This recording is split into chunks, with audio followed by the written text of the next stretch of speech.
Alright, today I'm going to be reviewing this Walmart paint set. It's made by Royal Langnickel Essentials, and it cost about $4.97 at Walmart. I don't know if it's an actual Walmart brand, but they sell it at Walmart for really cheap, so I'm assuming it's something like that. I don't recognize any of the names here. Okay. And for the record, I sometimes use this paint, Daler, Rowney, whatever, which is also fairly cheap. I think it's like $10 for a set of tubes. And that's also bought at Walmart, and I'm pretty satisfied with it. But I've never really used these dry watercolor paints before. Let's see if I can get this open.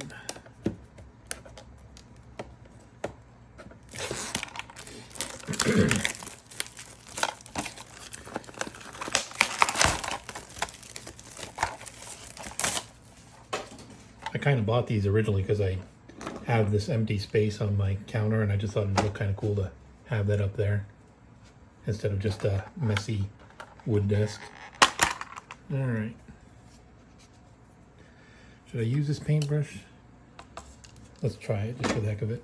I'm going to paint a cat today. Here's a cat I'm going to paint. It's a little calico kitty. Is that a calico or a tortoise shell? I guess. I think it's more of a calico. Alright, so these should be pretty simple to use. The only question is whether they are good quality. I'm just going to wet a paintbrush, and this calico is mostly a black cat, so I'll start with the black paint. And here we go. Oop, that's a little, it's quite dark already.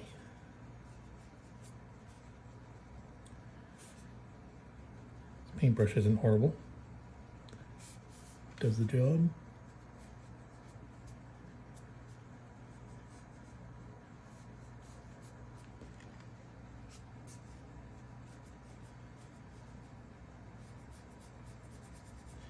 I always start with the ears.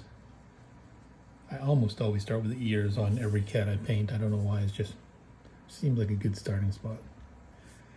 And then from the ears, I sometimes do a little bit of the facial structure,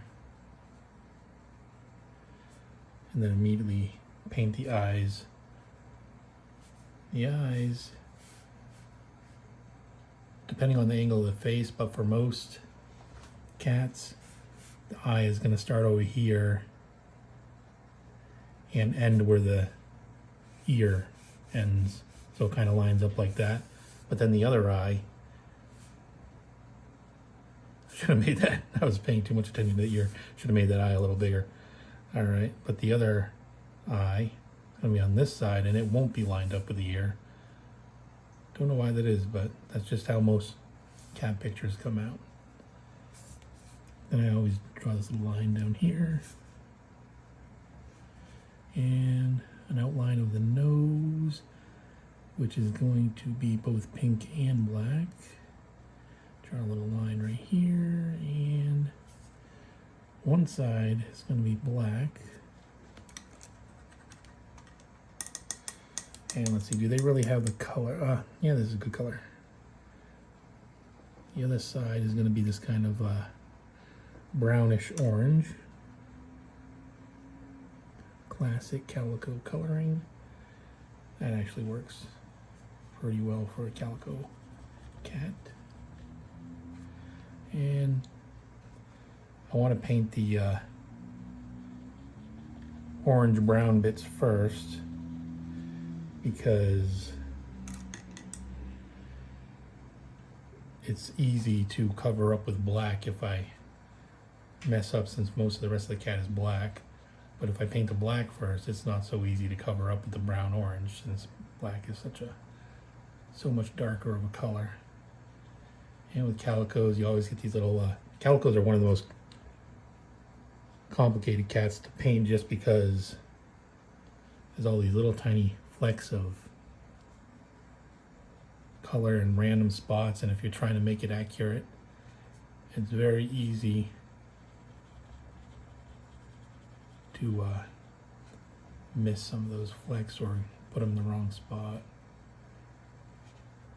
This cat is lying on its side, so I'm gonna outline the rest of the cat here. Starting up here, just kind of, and his paw goes over here.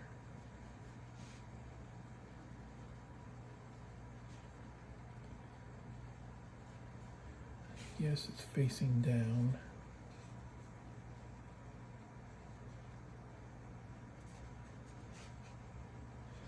Then we got part of his leg down here.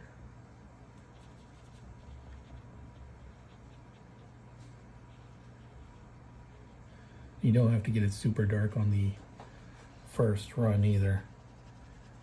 It allows you to correct some mistakes if you just kind of, if you do multiple layers. All right. His bottom jaw is completely black, looks like.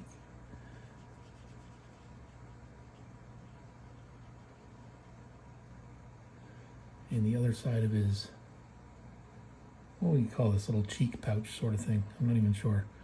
But the other side is mostly black, but it's got a little bit of orange brown right there.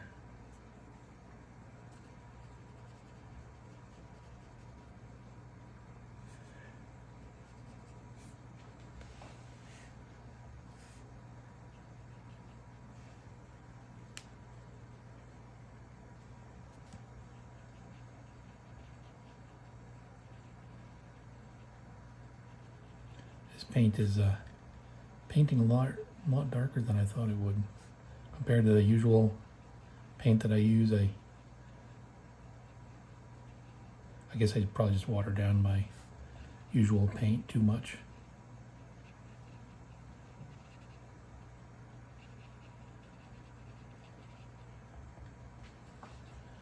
You don't always have to dip back in the paint either. You can dip directly in your little water dish and keep painting, and then go in here and it kind of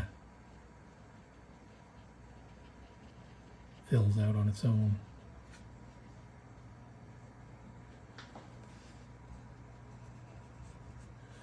All right, so almost the entirety of this side of his face, except for this little nub right here, is black.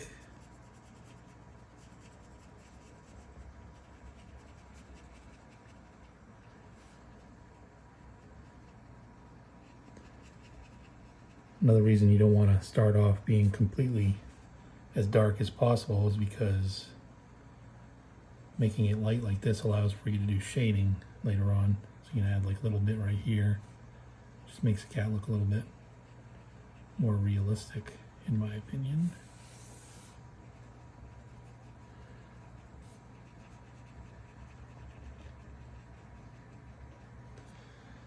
And it looks like he's got a little bit of pink in his ear, so let's go with I'm gonna go with this pink. Not too much because it is dark. I want the pink on his ear to be relatively light.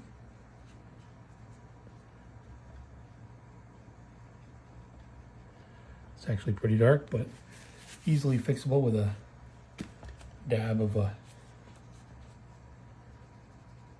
paper towel. There we go, perfect. And his eyes are green, it looks like. And this is actually a perfect green for a cat's eye.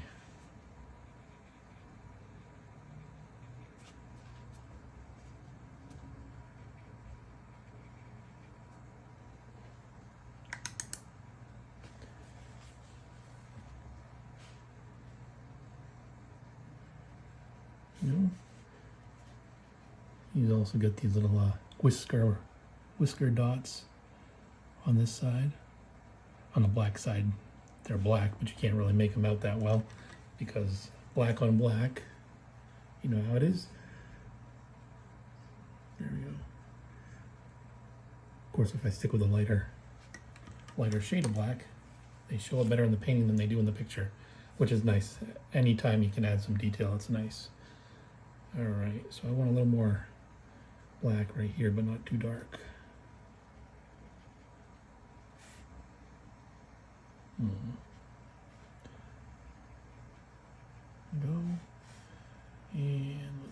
It's got a little white on him here.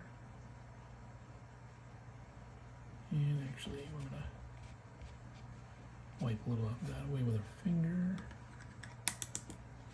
Get some more of this.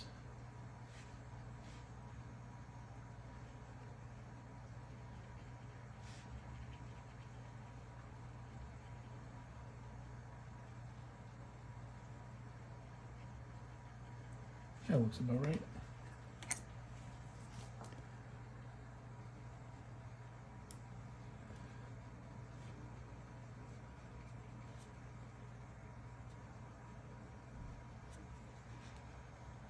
Okay, now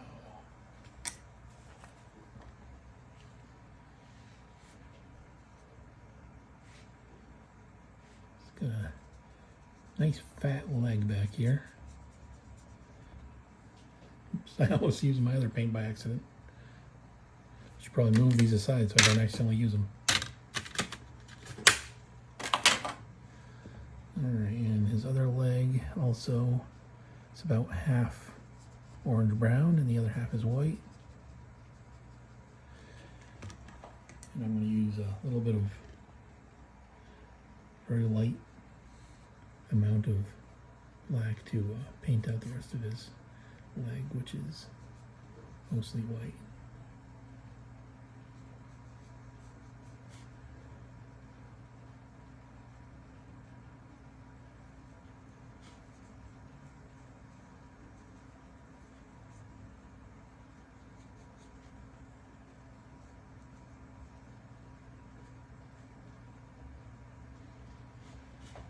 Okay. Alright, looks like most of the rest of the painting is going to be black. Oh, except for, let me get these patches first.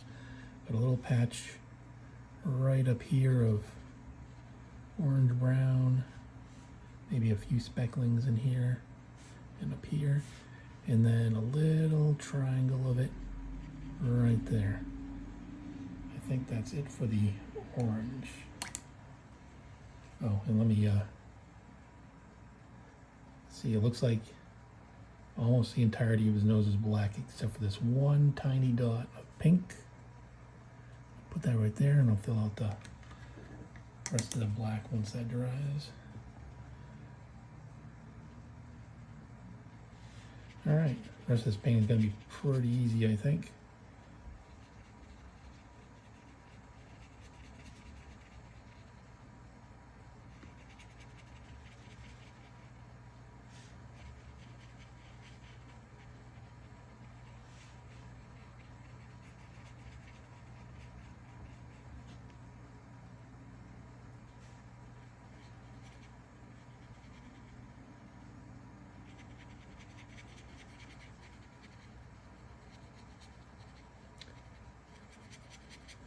My favorite thing about watercolors is you can paint it messy like this and people kind of expect it.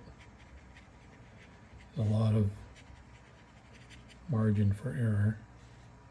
I don't know why that is, but people just expect a watercolor to be a little bit messy. Even the great masters you find in a museum, it's going to be a little messy. Let's see, this should have kept this part white. There we go. Just wipe it right off with my hand. Add a little bit of water to that to clean it up a little bit.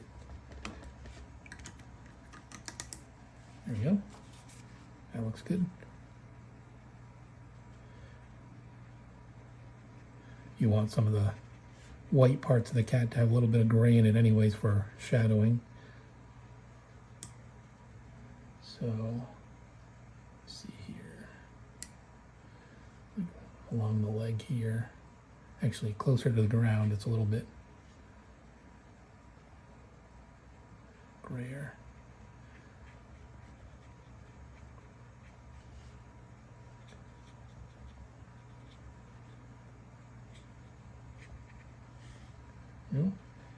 And this is his other arm, which is wow, I just realized I almost completely forgot to finish his other arm here, but I want the bottom arm to be a little bit darker so it helps differentiate it.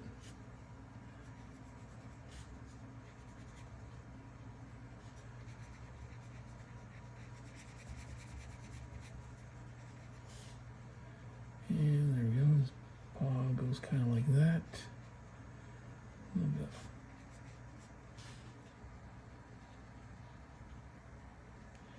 This one.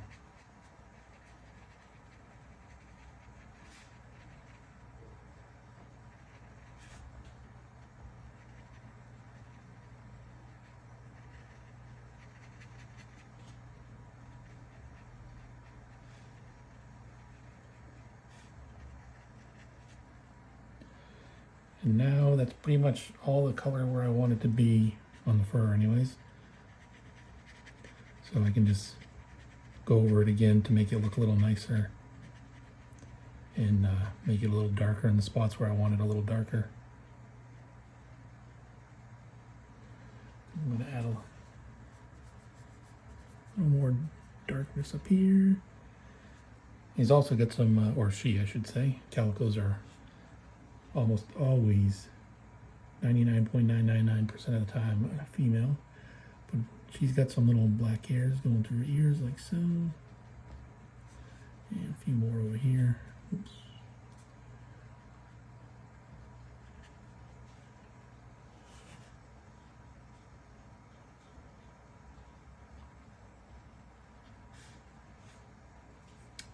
And her tail's not in this picture, so I guess I don't have to paint it. I could, but then I run the risk of making the tail inaccurate, and I want to present this to the person whose cat it is, so they might see it immediately and go, why is his tail that color?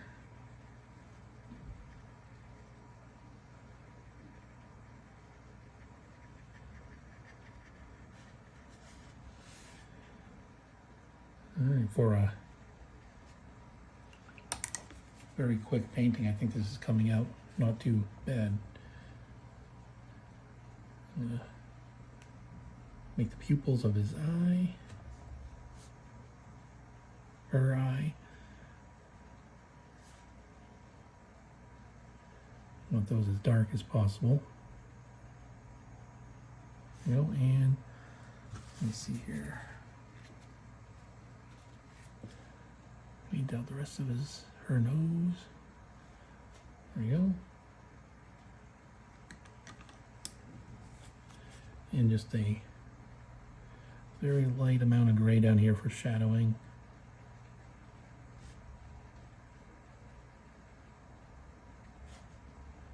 A little bit more over here too.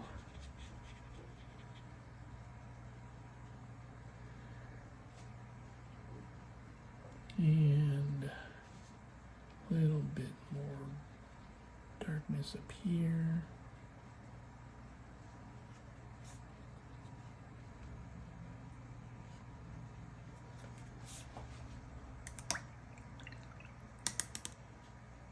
I think that looks pretty good. Still got to do the whiskers, but I'm waiting for some of this paint to dry. In the meantime, I'm going to just make a little bit of a gray background.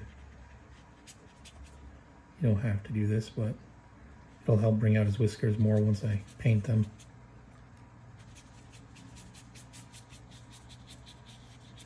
You can do this any color you want, but he happens to be laying on a gray blanket in the photo, so I'm going to make a gray blanket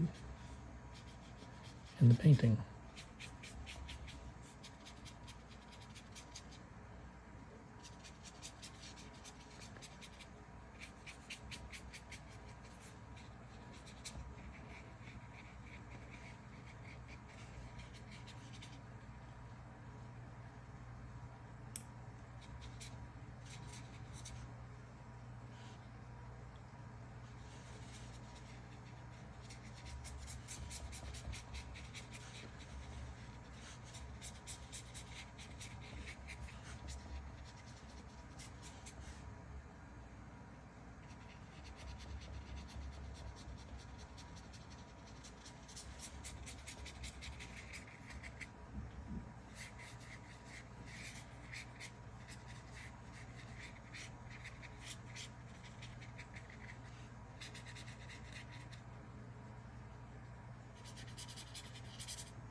background is real messy looking.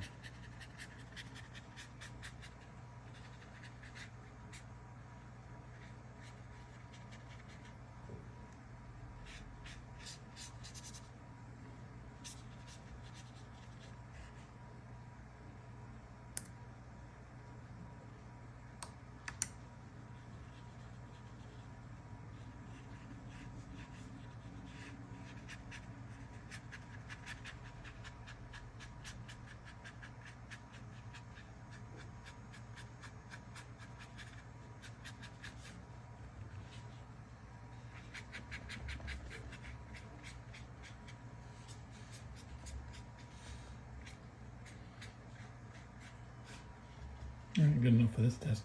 I'll be back in a couple minutes once this is dry to paint the whiskers. All right, here comes the real test.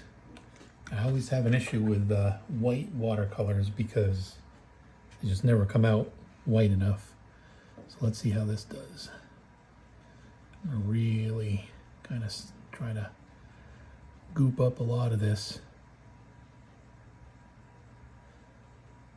Let's see.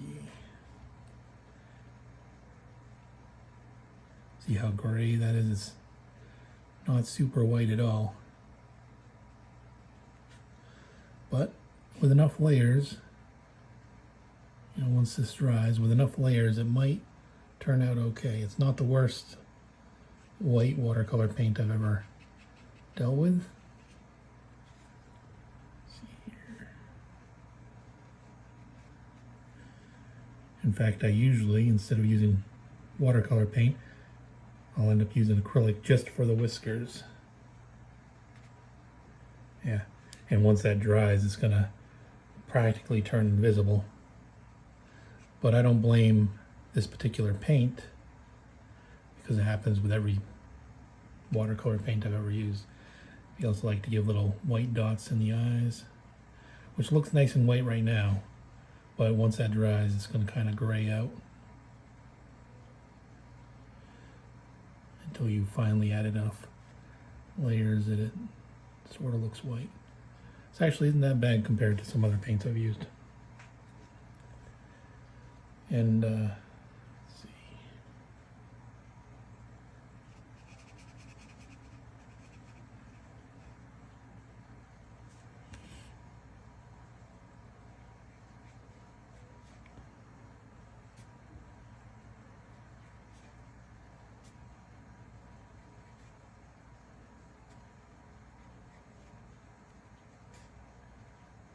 Wonder how this looks on camera, because to the naked eye, it's not super impressive.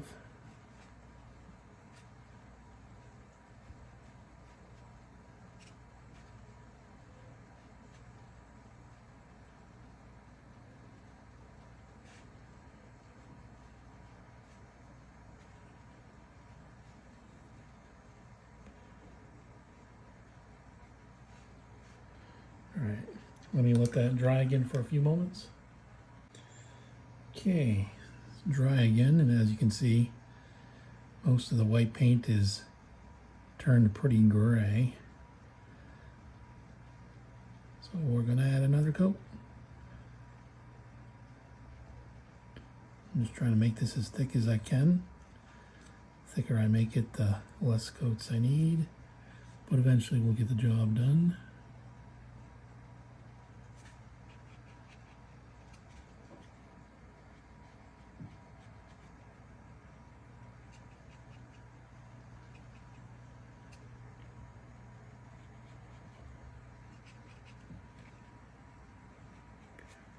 Suffice to say, I will continue to use acrylic for whiskers in the future.